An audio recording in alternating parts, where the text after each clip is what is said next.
a personal testimony, a personal story of mine. You have your own story. You have your own struggles. You have your own battles. You have your own situations. Some of them you brought upon yourself. Some of them have just happened because trials and tribulations happen to any and all of us at all the time. So you have your story. As I'm talking today, you have your story that you could share with us today. I've just been given the opportunity to do that to you or for you today. You may be seated. The title today is In God's Time. Some people are naturally early to everything. Some people are naturally late to everything. Some people stay up late and wake up late. Some people go to sleep early and wake up early. Early settlers used the sundial and other methods to distinguish time. We use clocks, watches, our phones, digital and analog devices, cheap and expensive ways to plan for timely events and work and play situations. So time is measured by all of these people that have come up with something that we go with 24 hours a day and so on and so forth. In 2 Peter 3:8-9, it says, "But do not forget this one thing, dear friends. With the Lord, a day is like 1,000 years, and 1,000 years are like a day. The Lord is not slow in keeping his promise, as some understand slowness. He is patient with you, not wanting anyone to perish, but everyone to come to repentance." Whether God has answered your prayers quickly or not, it takes a lot of faith to believe that God will answer your prayer. Recently, God answered a prayer in my life that I would like to share with you this morning. I share this story with you because I don't normally like to share. My family and I go through trials and tribulations like anyone else. We count on blessings from God, those we can see and those we cannot see, to keep our faith. If your own story is similar or different than mine, find someone or let God lead you to someone who needs to hear your story to encourage them or lead them to God. Some of these dates might be off a little bit. My memory is not like what it used to be, but pretty close. In December 2007, I finished my master's degree to become a principal. In 2009, there was an opening at my school for an assistant principal, so I applied, interviewed, and did not get the job.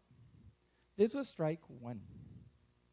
In 2011, there was another opening for an assistant principal, again, so I applied, interviewed, and did not get the job. This was strike two. You know where my game is going, right? In 2012, there was an opening for principal. So I applied, interviewed, and guess what? Did not get the job. This was strike three. Anybody at this time, including myself, sometimes at this time, felt discouraged, felt, God, you're supposed to, we're supposed to have favor with you. What's going on? Most would have given up at this time, but I believed in my heart that God was in control, but it was hard not to question God about this. It would have been easy to become bitter with my administrative supervisors and even some of my colleagues that I work with, but I knew that God was in control. I applied for 2 other principal positions at another school and did not even get to interview for those positions. Okay, God, where are you in this? I asked God. If I listened to everyone else about this matter, I would have easily become bitter.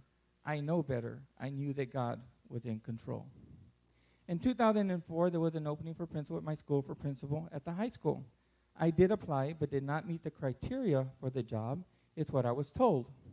Again, it would have been easy to become bitter at myself, God, and campus administrators, but I knew better. In all of the previous situations, the assistant principals and principals that were hired for those positions did a lot for our school and were great leaders. And in the process, I was able to help them from behind the scenes. They helped me build and practice my leadership abilities whenever there was an opportunity. I gladly took on those responsibilities and learned. In 2011, I became a board member for South Texas ISD, which helped me learn a lot from the central office leadership side of a school district. You may ask, why are you sharing this information?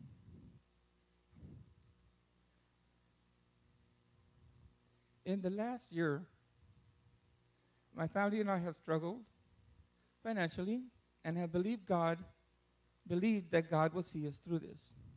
My wife and I have taken on the role of the main caregivers for our parents. Among other responsibilities at the church, regardless of the circumstances that we were involved in. There have been other issues and struggles in our lives, but we believed and believe that God is in control. Reflecting back the past year, and the months of May through July, it was God's time for me and my family.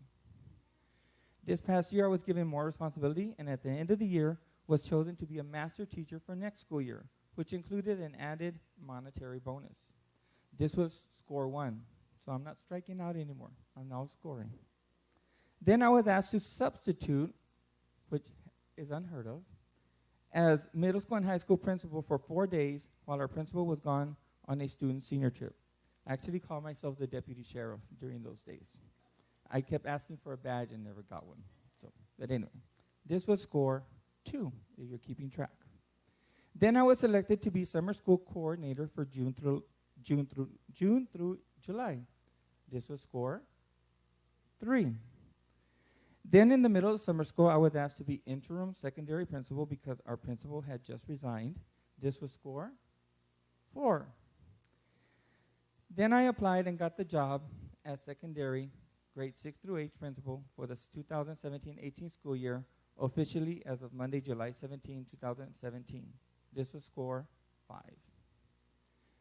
Now I know that 8 years ago or so, I wasn't ready for this job.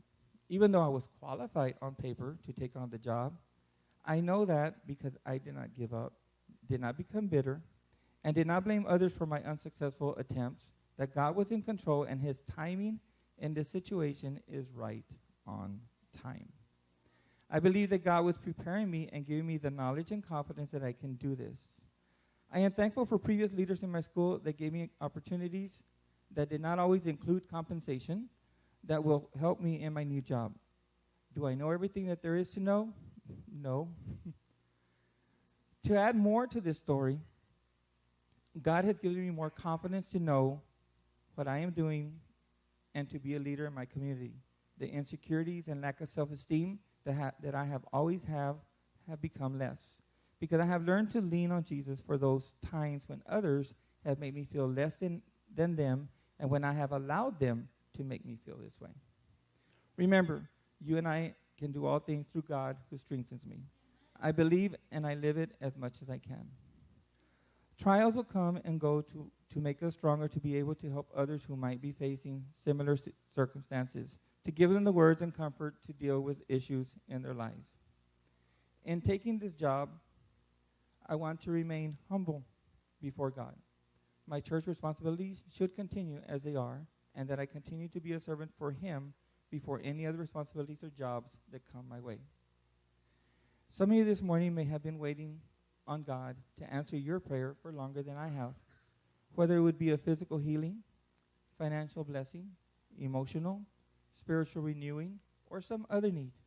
Continue to wait on God for his timing. When we depend and wait on him is the right time.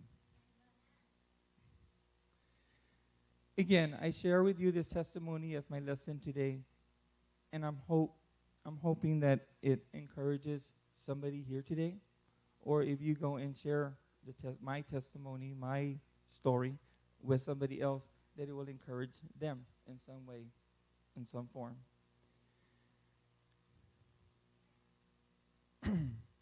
There is more that I can reflect on of what God has done. It took about 8 to 9 years for this to happen, but I believe that God had it all in his plan and in his timing for this to come to pass.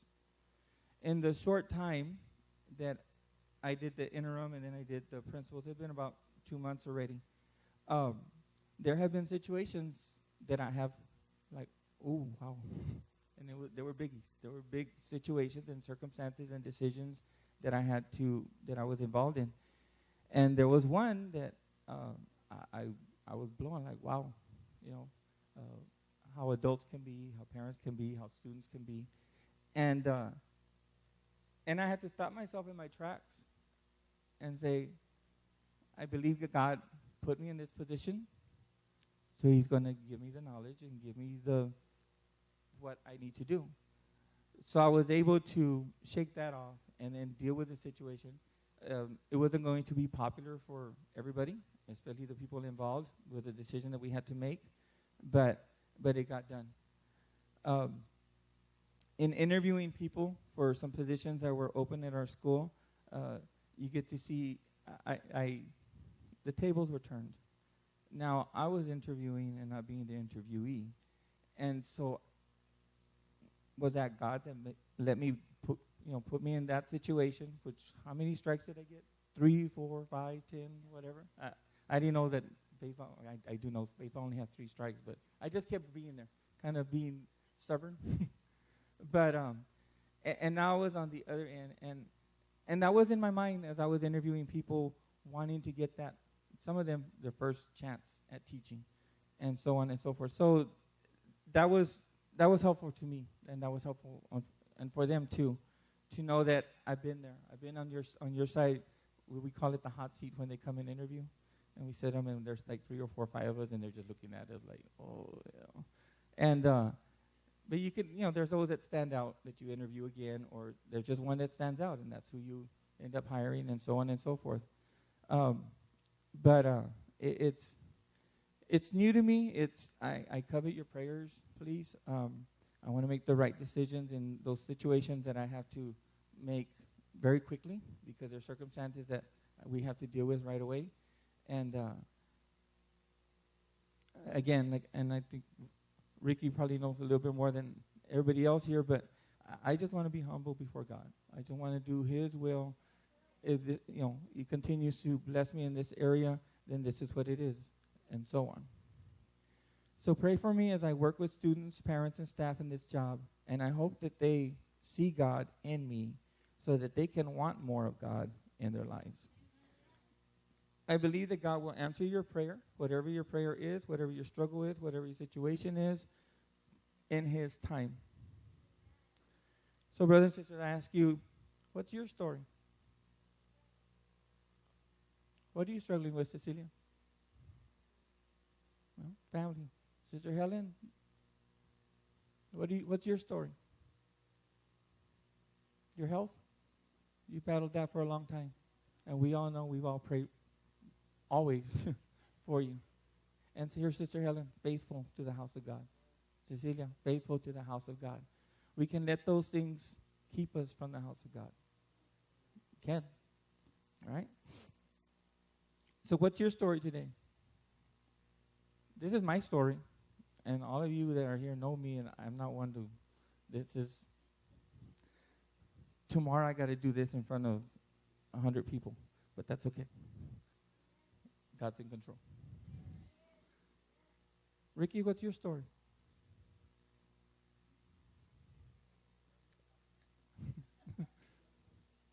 We got 40 minutes, 30 minutes. We all have our struggles. Some of them are spiritual. Some of them are combating and fighting the demons and the, struggles and everything that this life, we can easily give in, but all of us, I think all here are warriors. We've made it. But we need to be out there and helping others because they got their story. Whether they share their story with us or not, they have a story. They have a situation. They have battles and so on. Those that have addictions, thank God kept me from all of those, and I'm very thankful for that. For some of you, you weren't so fortunate, but God has delivered you. And so that's your story to give to somebody else. So think about it. What's your story? What's your story that you can share with somebody else? It doesn't have to be long. It doesn't have to be short. It's whatever it is, but you give it from your heart, and you tell others so you can encourage them, right?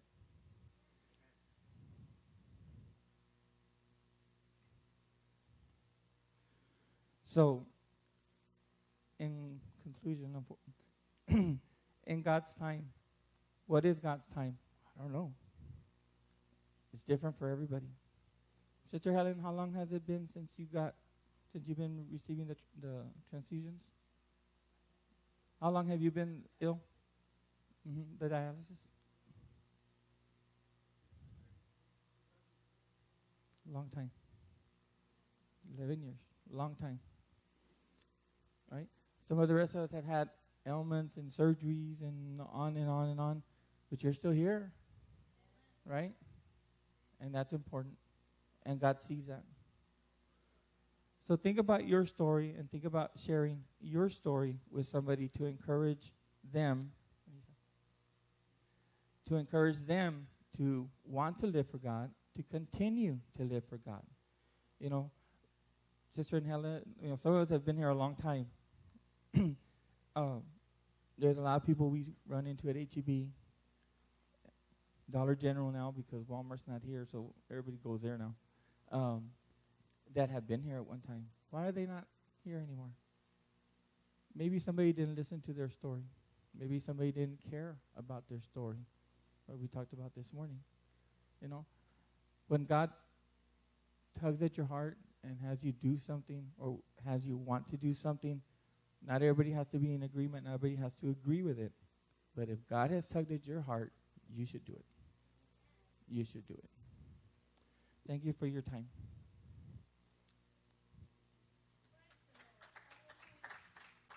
Amen.